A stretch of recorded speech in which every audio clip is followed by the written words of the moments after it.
shit! Oh, my God. Oh my. If you clicked on this video, you're in the market to buy an Audi A4 B8 or B8.5. Luckily for you, I have some experience that I'd like to run you through and let you know what you might have to look out for. This is my 2014 Audi A4. It's got the 2-liter, and I will point out a few things, but it does have the upgraded engine and has some major maintenance things done to it that I want to suggest to look out for. Before I pop the hood, I just want to show you the car. We do have the S-Line with the Bang & Olufsen sound system. I believe the only option this is missing is the front parking sensors. This is the mileage I'm at. I'll also show a photo of that. But this is the car. Only rip is here, so something to look out for. Everything is in perfect condition besides the steering wheel having some wear. But let me show you under the hood where the real problems occur. Before I go into more details in the engine, I just want to note I purchased the car with 174,000 miles. It is now, as you saw, at around 215. I added quite a lot of miles in the span of 19 months, but that is a lot of miles. However, I think it could add a lot more if I would have looked out for a few things. So let's dive deep into this. Few things to note. The headlight sensor goes out, not the bulb. This one actually has this issue. With this engine, the timing chain guides go bad. I've heard dealerships and techs talk about it over 100K miles. So if you're looking for something with that type of mileage, make sure that job was done. With this car, you saw it's over 215,000 miles. I received the car at 174,000 miles and change. And I was informed that the timing chain guides were done at 134,000 miles. This is my VIN if you want to check the Carfax. I don't have it on file, unfortunately. Another thing that was also done was the turbocharger over here had been replaced due to a wastegate failure, which is ultra common on these cars. You could get a new turbo. I've heard they could go bad in about 35 to 50,000 miles. So make sure you go check that out. It's a wastegate issue. There's a clip that you can install, but it only really saves it about 10 to 15,000 extra miles according to techs and forums. So look into that. Overall, though, I've owned this for about 18 months. It has been absolutely amazing. I absolutely love the car. I don't want to get rid of it. However, taking it to get a service done, I was told, hey, it has this many codes, which I'll show here. Additionally, knowing that the car wasn't worth fixing, I took it to a mechanic that was actually interested in purchasing this car. He informed me the water pump went bad. We have a rear main seal, and we also have a catalytic converter issue and that wastegate failure, even though this turbo was replaced around 130,000 miles. But the rear main seal is really the Achilles heel, and I'll tell you why. Lifting this cover, you have this component here, which has been replaced, if you notice. This will go bad and blow out your front, but mainly and most commonly your rear main seal. I believe this is called the PVC valve. If I'm incorrect, I'll just show you the listing here. It's not that, it's pretty inexpensive, especially from AutoZone, from this brand URO. And if you purchase one of these cars, even at the 80,000 mile range, for which those are going for about 8 to 10 grand, I would replace this no matter what. It is a good insurance just to do. I'd possibly do plugs as well.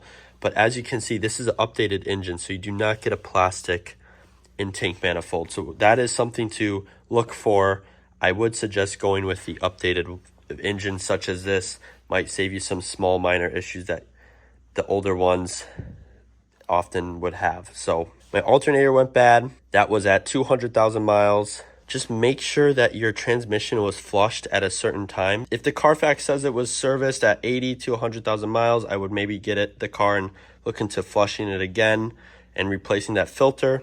That would be very useful just to keep the ZF. Even though it's a cheap transmission to replace, I would just keep it nice and fresh in there if possible. But yes, so make sure you do the PVC valve. Very, very important in my opinion. I would say that was Achilles heel for this car, or I would have been way over 250,000 miles with this car.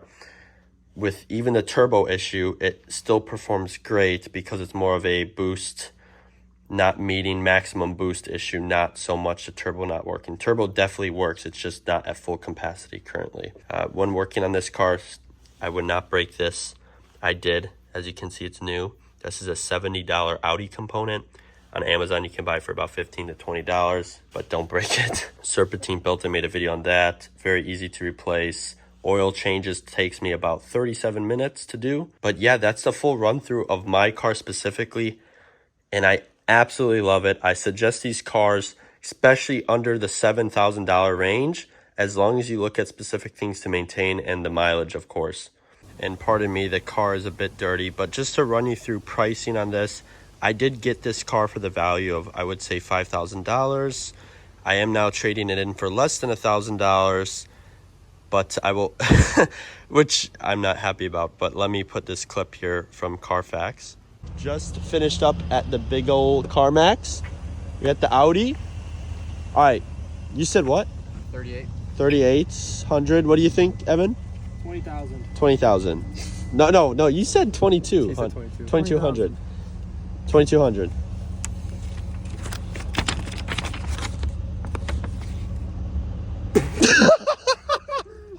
It's under $500.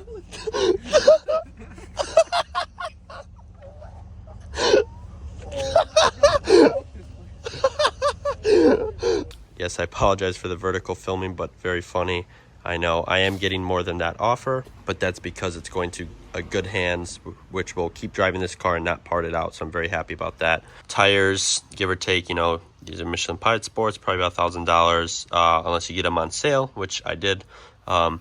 These brakes, which look absolutely fantastic, they costed about $450.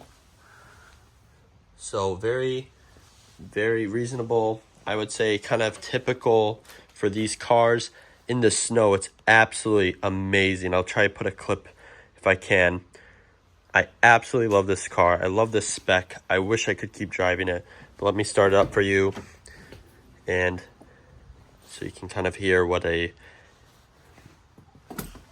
problematic car sounds like, I guess you could say. And this is for my phone mount.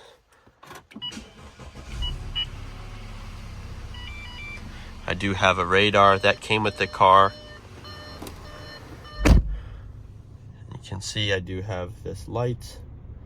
Do have a check engine light. The codes I already showed you, many codes. But this car, man, if you can, absolutely purchase it as long as those things I checked off are correct. And if you owned one of these cars, please leave down in the comments below any issues you dealt with so people can go check out, you know, what to look out for, and then get these for absolute steal and enjoy them for a great price. But that being said, I hope this was very useful to you. I hope the comments are useful to you, and buy one, get a one. If it's a good deal, go ahead, get the car. PPI is not going to hurt, but I'd make sure that they check the turbo at a minimum, and then once you buy the car, replace that PVC valve. It'll save you a lot of problems. And deep dive into forums about the PVC valve. Save you a lot of trouble. So have a great one. Thanks for watching the video, and I'll see you in the next one. Cheers.